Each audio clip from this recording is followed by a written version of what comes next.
Il y aura élection partielle du côté de Saint-Pierre-de-la-Rivière-du-Sud très bientôt. 3 candidats se sont présentés que vous avez peut-être déjà rencontrés et on leur permet d'avoir du temps d'antenne gratuit ici à CMA TV. Vous avez déjà vu l'entrevue avec Franz Berthemiou. Aujourd'hui, on vous présente Andréane Gagné. Andréane, bonjour. Bonjour. Qu'est-ce qui vous a donné le goût de vous impliquer? Bien, si vous permettez, je vais commencer par expliquer comment ça que je suis rendue à Saint-Pierre-de-la-Rivière-du-Sud. Je suis arrivée à Saint-Pierre-de-la-Rivière-du-Sud en mai 2012. Donc, on s'est fait bâtir là-bas. Nous, ce qui nous attirait, c'était la grandeur des terrains, l'espace, la nature. Et en août 2014, j'avais déjà un désir de m'impliquer. J'ai vu passer une possibilité d'être bénévole pour le journal Le Pierrot. Donc, j'ai sauté sur l'occasion. J'ai tout de suite embarqué dans l'aventure de corriger Le Pierrot. Par la suite, un petit peu plus tard, étant donné que je voulais encore m'impliquer, parce que moi, c'est important pour moi, l'implication sociale dans ma communauté, j'ai embarqué dans l'aventure du CCU de Saint-Pierre, donc Comité consultatif d'urbanisme. Donc, depuis août 2019, je fais partie de ce comité-là. Et là, étant donné que j'ai encore le goût de m'investir davantage, j'ai choisi de poser ma candidature pour devenir conseillère municipale au poste numéro 1. Est-ce que la politique municipale était déjà quelque chose que vous aviez en vue quand vous êtes arrivé à Saint-Pierre-de-la-Rivière-du-Sud? Franchement, non. Non. C'est à la suite, justement, de mon implication sur le CCU, entre autres. Ça m'a vraiment piqué la curiosité, puis j'avais le goût d'en apprendre davantage. Et je trouve la possibilité là, vraiment intéressante à Saint-Pierre. C'est une petite communauté, un petit village, mais on a la place, justement, en tant que bénévole, si on veut s'investir. Puis c'est ça que j'aime beaucoup de Saint-Pierre. Donc, c'est ce que vous aimez de Saint-Pierre, mais qu'est-ce qui vous a donné? On a toujours quand on va se présenter, des idées, des projets, des désirs. C'est quoi pour vous? C'est quoi mes désirs? Oui. Ben oui, je me suis posé moi-même la question, évidemment, avant de m'en lancer là-dedans. Moi, c'est sûr que récemment, j'ai eu la possibilité là, de voir, entre autres, la cuisine du groupe récréatif Groupe Picard, du centre récréatif du Groupe Picard. Et là, je me suis dit, ben voyons, on est donc bien équipé ici à Saint-Pierre pour accueillir, entre autres, un casse-croûte. Donc, moi, c'est sûr que j'aimerais ça, peut-être trouver un partenaire pour se lancer dans une telle aventure. J'ai aussi regardé les dossiers qui sont relatifs au poste numéro 1, puis il y a aussi la bibliothèque. Donc, la bibliothèque, c'est quelque chose que je trouve ça intéressant là, de promouvoir. Il pourrait y avoir, entre autres, des visites d'auteurs ou d'autrices à notre bibliothèque. On pourrait ajouter peut-être les prêts de jeux de société. On pourrait, durant l'hiver, la saison hivernale, faire des concours de casse-tête, pourquoi pas. Des animations style Grelupin la fin de semaine, comme il se passe du côté de Lévis. Il pourrait, avoir peut-être aussi des visites au Salon du Livre d'organiser. Donc, vous voulez que ça bouge plus? Oui, j'aimerais qu'il y ait plus d'offres d'activités. J'aimerais également que pour nos adolescents, nos ados sont souvent, on ne veut pas laisser de côté. Puis c'est pas juste à Saint-Pierre, là, c'est dans plein d'autres régions. Je pense que ça serait peut-être intéressant aussi d'avoir une offre pour les adolescents pour le terrain de jeu. Mais pas nécessairement formule terrain de jeu, mais peut-être plus camp spécialisé. Donc, on a des beaux sentiers en forêt. Oui. Pourquoi pas faire du vélo de montagne avec nos ados, par exemple? On a le ciel étoilé également. On est vraiment gâtés. Donc, on pourrait là, davantage là, offrir là, des activités. Il y aurait aussi, avec le centre récréatif, moi, je trouve que l'hiver, oui, on l'utilise beaucoup, mais durant la saison estivale, un petit peu moins. Donc, l'automne, est-ce qu'on ne pourrait pas, entre autres, faire des soirées de patins à roues alignées? Hein? Style disco, patin à roues alignées, ça revient à mode. Il pourrait y avoir également peut-être des partenariats avec d'autres municipalités pour offrir des sports.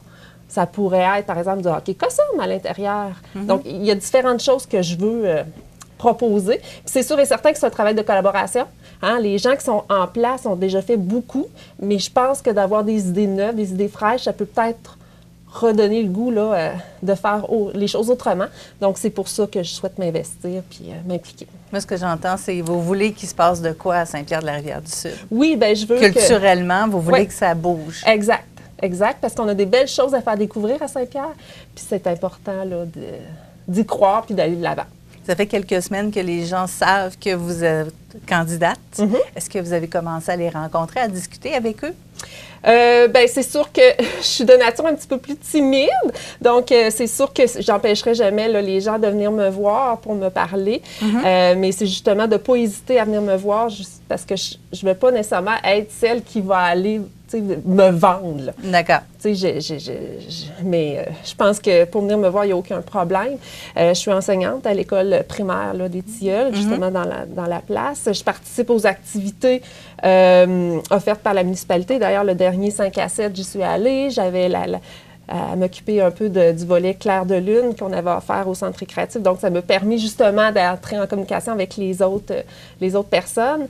Mais j'ai utilisé aussi le journal Le Pierrot comme les autres candidats pour présenter ma candidature. Donc, mais tous les gens peuvent venir me voir, il n'y a aucun problème. J'ai laissé mes coordonnées à la municipalité de Saint-Pierre. Là. Donc, vous êtes du comité consultatif en urbanisme à Saint-Pierre-de-la-Rivière-du-Sud. Il y a sûrement une partie de ces dossiers-là qui vous tiennent à cœur aussi. Exactement. Puis justement, le siège numéro 1 concerne aussi ce dossier-là. C'est sûr que les deux dossiers, je crois qu'ils peuvent être toujours redistribués là, à l'intérieur là, du conseil. Mais jusqu'à maintenant, c'est vraiment les deux dossiers qui sont attitrés.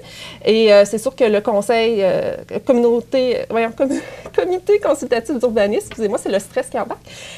C'est vraiment au niveau des règlements qu'on se questionne énormément parce que ça fait que ça date quand même un bon moment. Et là, je sais que le comité en avait déjà parlé aussi à la municipalité de revoir tous ces règlements, mais là, ça implique aussi la MRC. Mais ça, c'est un dossier que j'aimerais suivre de proche puisque je suis déjà investie là-dedans. Là. Vous avez parlé du côté culturel et animation sportive et tout ça. Comment vous voyez Saint-Pierre-de-la-Rivière-du-Sud dans les prochaines années, dans un environnement, disons dans 5 ou 10 ans? Là? Bien, moi, j'aimerais ça qu'on ait peut-être notre feuillet d'offres de loisirs. Comme ici à Montmagny ou comme à Saint-François, il y a toujours un lancement d'activités loisirs. Bien, j'aimerais que ça soit la même chose aussi au niveau de Saint-Pierre. Je sais qu'il y a aussi un beau comité là, des loisirs qui s'est formé récemment à Saint-Pierre, des gens qui voulaient se mobiliser pour justement offrir plus de loisirs. Et j'aimerais ça travailler en collaboration avec eux pour justement là, augmenter l'offre de loisirs. Parce que je crois beaucoup en Saint-Pierre. Je trouve qu'on a des belles installations. Puis c'est ça. Ça vaut la peine de connaître Saint-Pierre. Puis je pense qu'avec le centre récréatif, on peut se démarquer beaucoup. Parce que c'est pas n'importe quelle municipalité qui ont un beau centre de cette manière-là. Déjà, le vote par anticipation, c'est le 17 mars. Le scrutin sera le 24 mars. D'ici là, qu'est-ce que vous voulez faire pour justement vous faire connaître davantage, promouvoir votre candidature? Bien, c'est sûr que moi, je vais utiliser les réseaux sociaux. C'est vraiment, on est rendu là beaucoup en 2024. Donc, je vais partager, entre autres, mon entrevue d'aujourd'hui. Je vais partager mon désir de rencontrer les citoyens. Et c'est sûr et certain que je vais... quand je vais voir les gens, je vais aller vers eux. Là. Même si je suis timide, je vais y aller. Puis, c'est ça. Comme ça que je désire m'impliquer jusqu'à ma campagne. Alors, on vous rappelle que le scrutin, le vote par anticipation, c'est le 17 mars pour ces élections partielles du côté de la municipalité de Saint-Pierre-de-la-Rivière-du-Sud. Le scrutin, le 24 mars, c'était Andréane Gagné. Donc, on vous présentera plutôt la candidature de Frédéric Bélanger au cours de cette semaine également. Ce temps d'antenne, je vous le rappelle, est offert gratuitement par CMA TV. Bonjour, merci, Mme Gagné. Merci pour l'invitation.